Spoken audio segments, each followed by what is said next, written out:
আইয়ুব আলাইহিস সালামের সুস্থতার উপরে পরীক্ষা শুরু হয়ে গেল। আল্লাহর হুকুমে শরীরের মধ্যে পোকা ধরলো, পোকা সারা শরীর পচতে লাগলো, ছোট ছোট টুসা পড়ে গেল, টুসার ভিতরে পোকা জন্ম নিল। এই দুর্গন্ধ শরীর থেকে বের হতে লাগলো। ঘরের মধ্যে দুর্গন্ধ, কেউ থাকতে পারে না। মানুষেরা কয়, ও আইয়ুব, কেমনে তোমার নিয়ে থাকবো? আইয়ুব আলাইহিস সালামকে রেখে মানুষ, আপনজন প্রিয়জন কেউ কাছে থাকলো না, সব দূরে চলে গেল। মানুষেরা কয়, রহিমা, বাঁচতে যদি চাও তাহলে তুমিও আইয়ুব রে সাইরা চলে যাও। কিন্তু আল্লাহর বান্দি, ও আমার মা বোনেরা শুনো,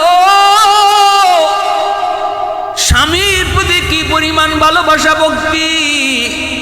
দুর্গন্ধে কেউ টিকতে পারল না, কিন্তু বিবি রহিমা মানুষদেরকে ডাক দিয়া কয়, তোমাদের নাকি গন্ধ লাগে, কিন্তু আমার নাকি গন্ধ লাগে না। কারণ আমার স্বামী শুধু স্বামী না, তিনি আল্লাহর পয়গম্বর। তোমরা যদি না পারো তাহলে যার যার মতো সরতে পারো, কিন্তু আমি রহিমা জান যাবে গো, আমার স্বামীর খেদমত থেকে আমি দূরে যাব না।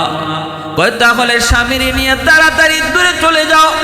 রাস্তায় চলে আসলেন, ঘর থেকে এলাকা থেকে মানুষেরা বের করে দেয়, রাস্তায় চলে আসলেন। পথিকেরা কই, রহিমা, তোমরা যদি এখানে বসা থাকো, আইয়ুবের শরীরের দুর্গন্ধের কারণে আমরা চলাচল করতে পারি না গো, অন্য কোথাও চলে যাও। চলে গেলেন হাওরে। জমি জমার কাম কাজ করে কৃষকেরা, এরা বাধা দেয়, এখানে যদি থাকো জমি জমায় কাম করা আমাদের পক্ষে সম্ভব হবে না। আল্লাহর বান্দি রহিমা, ইনি গরিব ঘরের কোনো মেয়ে নন রে যুবক, গরিব ঘরের কোনো মেয়ে নন। তিনিও একজন রাজকন্যা, তিনিও একজন জমিদারের মেয়ে, গোষ্ঠী এবং পুত্র নবী পয়গম্বরের পুত্র ইউসুফ আলাইহিস সালামের বংশের মেয়ে। তাফসীরের কিতাবের ভিতরে লিখেন, বিবি রহিমা হলেন ইউসুফ আলাইহিস সালামের গোষ্ঠী এবং বংশের মেয়ে।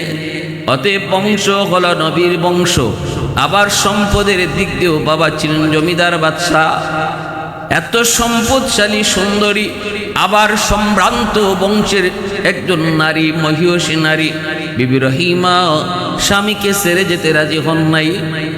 মানুষেরা কয়, জমি জমায় কাম করতে পারি না, তাড়াতাড়ি করে অন্যত্র চলে যাও। স্বামীকে নিয়ে তিনি চলে গেলেন জঙ্গলে, যেই জায়গায় এলাকার মানুষের ময়লা মূত্র ফলানো হইত। একটা ডাস্টবিন ছিল, যেই ডাস্টবিন থেকে এত দুর্গন্ধ বের হতো, মানুষেরা এর পাশ দিয়ে যাইত না, এত দুর্গন্ধ। বিবি রহিমা আল্লাহর পয়গম্বর আইয়ুব আলাইহিস সালামকে নিয়ে তিনি ওই ডাস্টবিনের কাছে যাই একটা ছোট্ট ঝুপড়ি বানাইলেন। কারণ এটাই মনে করলেন এই দিক দিয়ে মানুষের কোনো যাতায়াত নাই, অতএব আমার স্বামীকে নিয়ে যদি এই জায়গায় থাকি তাহলে কেউ আর বাধা দিবে না। এই জায়গাতেই থাকতে লাগলেন, স্বামীর সেবা করেন। কিন্তু স্বামীর কি খাওয়াবেন? খানার তো প্রয়োজন।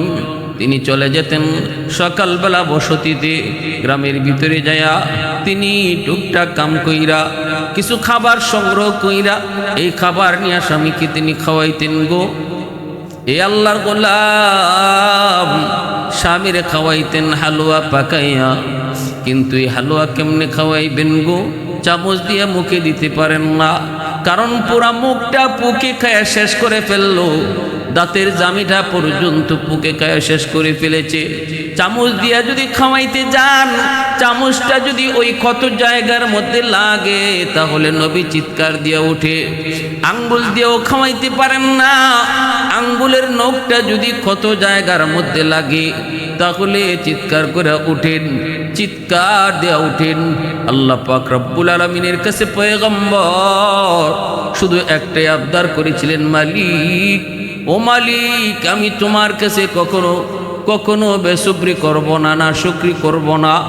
আল্লাহ শুধু একটা আবদার করি, মালিক 70 বছর পর্যন্ত আমাকে তুমি সুস্থতার নিয়ামত দিয়েছো, একটা দিনের জন্য আমার নিয়ামত তুমি কেড়ে নেও নাই।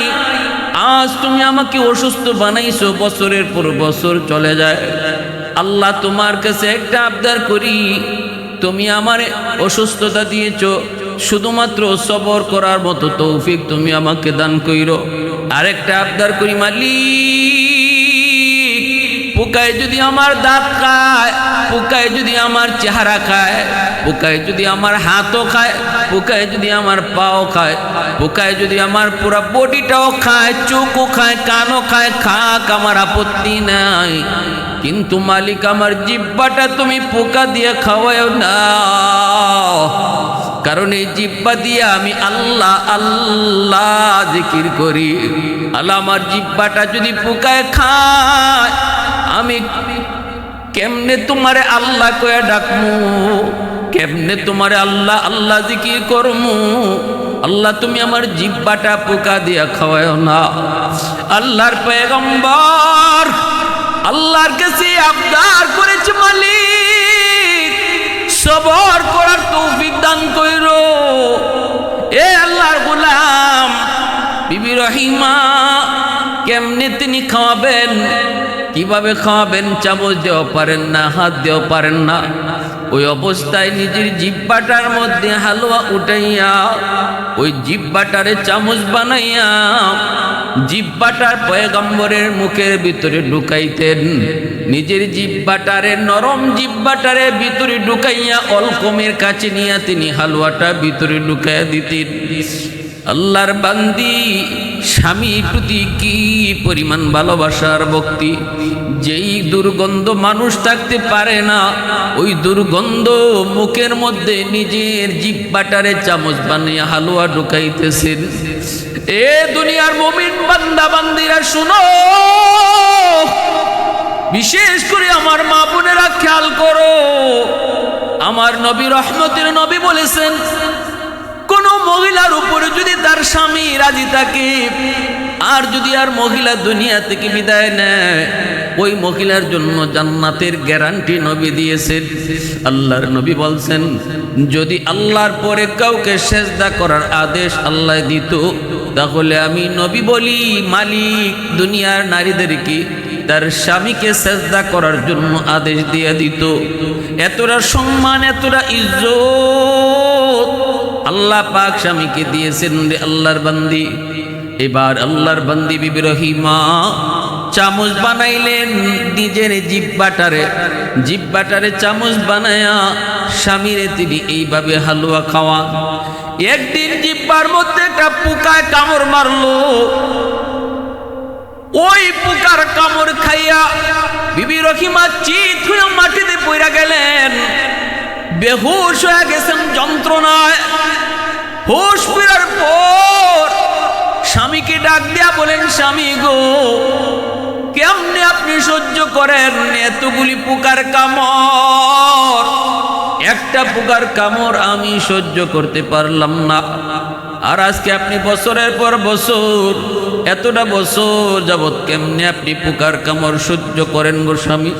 একটু আল্লাহর কাছে বলেন, একটু আল্লাহর কাছে চান, আল্লাহ যেন আপনারে সুস্থ করে দেয়। পয়গম্বর আইয়ুব আলাইহিস সালাম বিবিকে ডাক দিয়ে বলেন, বিবি তুমি কি অধৈর্য হয়ে গেছো?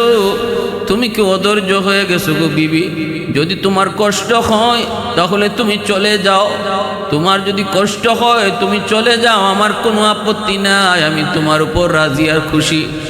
ওই দিন যদি ওই বিবিদের সাথে তুমি ওই ঘরে ঘুমাইতে, তাহলে আজ তুমিও দুনিয়া থেকে বিদায় হয়ে যেতে। একা একাই আমি মালিকের কাছে শুধু হাত পাতে তাকায় থাকতাম। অতএব বিবি গো, এমন কথা কইও না। 70 বছর যে মালিক আমারে সুস্থ রাখলো, আর আজকে কয় বছর হইছে? 17 বছর হইছে। 16-17 বছর, এখনো 70 বছরের কাছেও যায় নাই। 70 বছর যদি আমি অসুস্থ থাকি, তাহলে তো 70 বছর সুস্থ থাকার বরাবর হয়, নিয়ামতের বরাবর হয়। এখনো তো বরাবরই হয় নাই।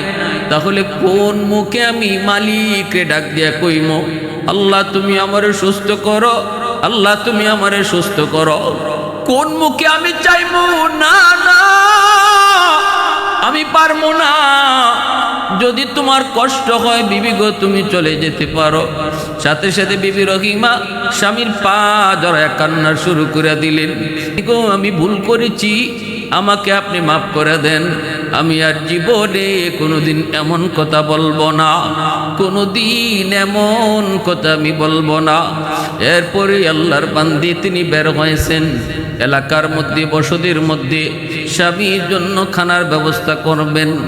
ঘরে ঘরে তালাশ করে কোনো কাম পান না।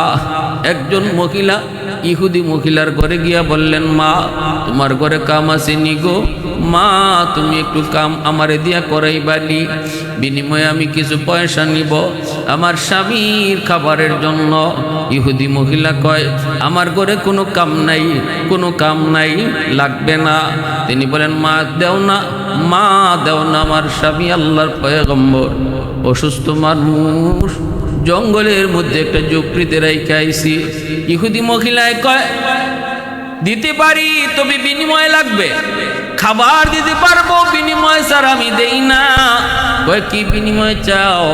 কয় তোমার মাথার চুলটা অনেক লম্বা, আমাকে কিছু চুল যদি তুমি দাও তাহলে চুলের বদলা তোমাকে খাবার দিব। বিবি রহিমায় কয়, মা চুল তুমি দাবি কইরো না, না না, কারণ এই চুলটা হলো আমার স্বামীর লাঠি। আমার স্বামী আল্লাহর পয়গম্বর, অসুস্থ মানুষ, হাজত সারার জন্য তিনি যখন উঠতে চান তখন আমার লম্বা চুলটা দইরা তিনি লাঠি বানাইয়া উঠেন। আমার চুলটা তুমি চাইও না, আমার চুলটা দাবি কইরো না, এই চুলটা হলো আমার স্বামীর লাঠি। ইহুদি মহিলা কয়, আমি এত কিছু বুঝি না, কিছু চুল যদি দাও তাহলে আমি তোমাকে খাবার দেব। বাধ্য হয়ে বিবি রহিমা স্বামীর কথা মনে করে নিজের চুল দিয়া দিলেন। এইদিকে ইহুদি মহিলা কিছু চুল কাইটা রাখলো আর তিনি খাবার নিয়ে রওনা দিছেন। ইবলিস সাথে সাথে পয়গম্বরের কাছে হাজির হয়ে কয়, মানুষের সুরত ধরে কয়, আইয়ুব, রহিমা যে প্রতিদিন তোমার জন্য খাবার নিয়ে আসে, জানো নি কেমনে আনে? কয় কেমনে? কয় মানুষের বাড়িতে চুরি কইরে তোমার জন্য খানা নিয়ে আসে। পয়গম্বর কয়, অসম্ভব, আমার বিবি এমন হতেই পারে না, কারণ সে শুধু বিবি নয়, সেও পয়গম্বরের বংশের, সে শুধু বিবি নয়, সেও পয়গম্বরের বংশের, অতএব পয়গম্বরী রক্ত যার দেখে আসি সে কখনো চোর হতে পারে না। ইবলিস কয়, আমার কথা যদি বিশ্বাস না হয় তাহলে আজকে আসার পরে দেখো এক ঘরে চুরি করতে যায় তাই সে ধরা পড়ে গেছে, তখন তার চুল কেটে দিয়েছে। যদি চুল কাটা পাও তাহলে তুমি বুঝবা সে চুরির ধরা পড়ছে। তোমার কাছে মিথ্যা বলবে, কিন্তু আমি যা বলতেছি তাই ঠিক। আল্লাহর পয়গম্বর এই কথা শুনে না বড় কষ্ট পেলেন দিলের মধ্যে। সাথে সাথে কসম করে বসলেন, যদি আমি সত্যি রহিমার চুল কাটা পাই তাহলে আমি তারে 100টা বেত মারব এবং আর তারে আমি বিবি হিসাবে রাখবো না। এই দিকে বিবি রহিমা আসতেছেন, আসা মাত্রই পয়গম্বর আইয়ুব খানা মুখে নেন না, না নিয়ে বলতেছে, রহিমা তোমার চুল দেখবো, চুলটা একটু দেখাও। চুলটা দেখতে যাইয়ে তিনি দেখতে পেলেন কিছু চুল কাটা। পয়গম্বর তো রাগান্বিত হয়ে গেলেন, গুসায় ফেটে যাচ্ছেন। সাথে সাথে বলতেছে, বিবি গো তোমার খানা আমার লাগবে না, তুমি চলে যাও, চলে যাও। তুমি আমার জন্য খানা আনতে গিয়ে বুঝি মানুষের বাড়িতে চুরি করো? চুরি করা মাল আমি খাই না, হারাম মাল কখনো ইমানদার মুমিন হারাম খায় না, হারাম খাইতে পারে না, হারামের ভিতরে কখনো আরাম হয় না। আল্লাহ পাক রব্বুল আলামিন হালাল জিনিসটাকে আমাদের জন্য আল্লাহ পাক রিজিক হিসেবে রাখছেন, হারাম কখনো মুমিন ইমানদারের রিজিক হতে পারে না। যাও তুমি চলে যাও, তুমি চলে যাও, তোমার খানা আমি খাবো না। বিবি রহিমা হাউমাউ করে কান্না শুরু করে দেন। স্বামীর পা জড়ায় কই, স্বামী গো কসম খুদার আমি চুরি করি নাই, আমি চোর না গো স্বামী, চোর না, আমি খানা পাই না কোথাও। একজন মহিলা আমার চুল কাটার শর্ত দিয়ে আমাকে কিছু খানা দিয়েছে, আমি যতই বলেছি চুলটা চাইও না, সে আর কোনো কিছুই মানে না। আমি শুধু আপনার কথা খেয়াল করে, আপনার কষ্টের কথা খেয়াল করে আমি আমার চুলটা দিয়েছি, তার বিনিময়ে আমি কিছু খানা নিয়ে এসেছি। কিন্তু আইয়ুব আলাইহিস সালাম তিনি কেমনে বিশ্বাস করবেন? সাথে সাথে আল্লাহ জিব্রাইলকে পাঠায়, কই জিব্রাইল তাড়াতাড়ি আমার হাবিবের কাছে, আমার বন্ধুর কাছে যাও, আমার পয়গম্বরের কাছে যাও, জয়া পয়গম্বরকে বলো রহিমা যা কইছে তাই ঠিক, আর আগে যে কয়ে গেছে সে হলো ইবলিস। আর আমার পয়গম্বরে কইও 100টা বেত মারার যে কসম করেছিল, এই কসম পুরা করার জন্য 100টা ছোট ছোট কঞ্চি হাতে নিয়ে একবার শুধু রহিমার গায়ে আঘাত করত, কসম পুরা হয়ে যাবে।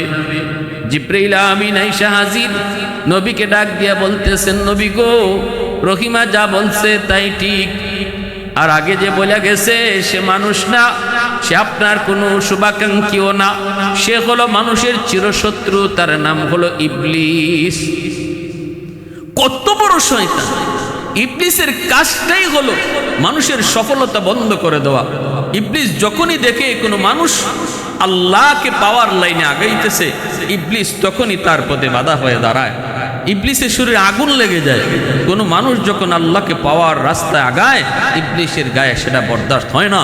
কারণ আল্লাহর কাছে ওয়াদা করে আসছে যে মানুষের কারণে আজকে আমি জাহান্নামী হয়েছি, ওই মানুষ কেমন করে জান্নাতে যায় আমি ইবলিস দেখব। এই মানুষ কেমনে তোমার খুশি করে এটাও আমি দেখব।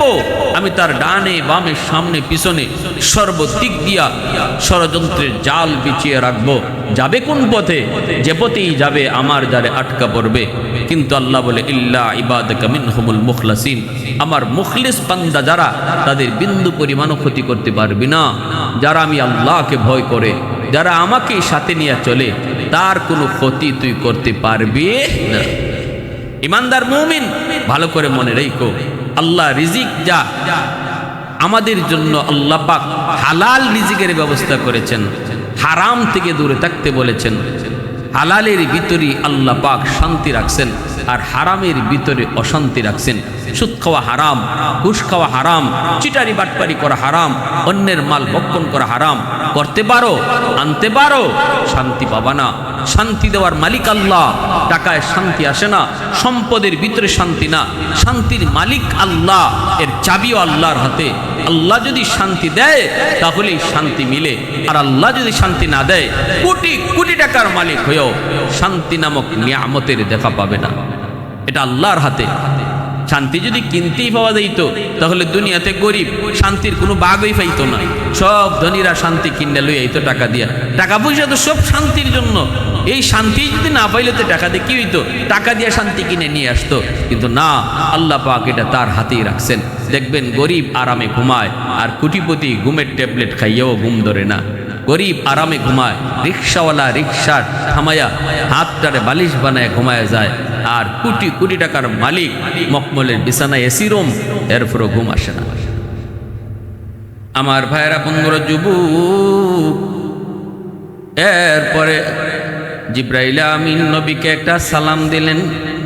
আল্লাহর পয়গম্বর তিনি সালামের জবাব দিতে একটু দেরি করলেন।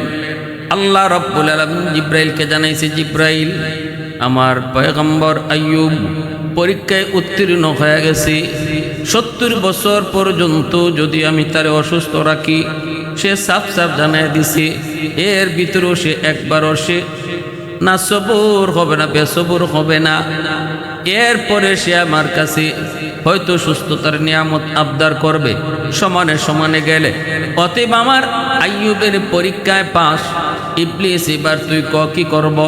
ইবলিসে কয়, মালিক আমারও বুঝ হয়ে গেছে। ফেরেশতারা কয়, মালিক আর পরীক্ষা লাগবে না। আইয়ুব নবী তার পরীক্ষায় 100 সফল। আল্লাহ কয়, জিব্রাইল, এবার তুমি যাও। রহিমা গেছে কিসে? এলাকার ভিতরে ঢুকছে খানা আনতে। তুমি যায়া আমার পয়গম্বর আইয়ুবকে আমার সালাম জানাও। জিব্রাইলে আমিন এসা সালাম জানালেন। নবী সালাম দিতে একটু দেরি করলেন। এরপরে জিব্রাইল সালাম একটু দেরিতে জবাব দেওয়ার কারণে জিব্রাইল জিজ্ঞেস করে, নবী গো, নবী হয়ে যদি সালামের জবাব দিতে দেরি করেন উম্মত কি করবে? সালাম দেওয়া সুন্নত, জবাব দেওয়া ওয়াজিব। ভালো করে একটা মাসালা বুঝবেন, সালাম দেওয়া সুন্নত, জবাব দেওয়া ওয়াজিব। একজনে সালাম আপনারে দিল, আপনি যদি সালামের জবাব না দেন তাহলে ওয়াজিব তরকের গুনাহ হবে। সালাম যে দিল সে না দিলে তার গুনাহ হইতো না, কিন্তু কেউ যদি দেলায় তার জবাব আপনাকে দেওয়ানোই লাগবো, না দিলে আপনার গুনাহ হইব। কবিরা গুনাহ কি জাত গুনাহ? কবিরা গুনাহ হইব। ওয়াজিব তরকের গুনাহ হলো কবিরা গুনাহ। এজন্য সালাম যে দেয় তারে জবাব শোনায়া দিতে হয়। মুখে মুখে মনে মনে জবাব দিল জবাব হয় না। সালামের জবাব সালাম দাতাকে শোনায়া দিতে হয়। এটা হলো সালামের জবাব দেওয়ার তরিকা। আমাদের সমাজে কিছু মানুষ আছে সালাম দিলে পরে উত্তর না দিয়ে কয় মাথা ঝুঁকি দিয়ে কয় কুয়া কোনো জবাব হয় না। সালামের জবাব দিতে হয় ওয়ালাইকুম আসসালাম ওয়া রাহমাতুল্লাহ তারে শুনাইয়া।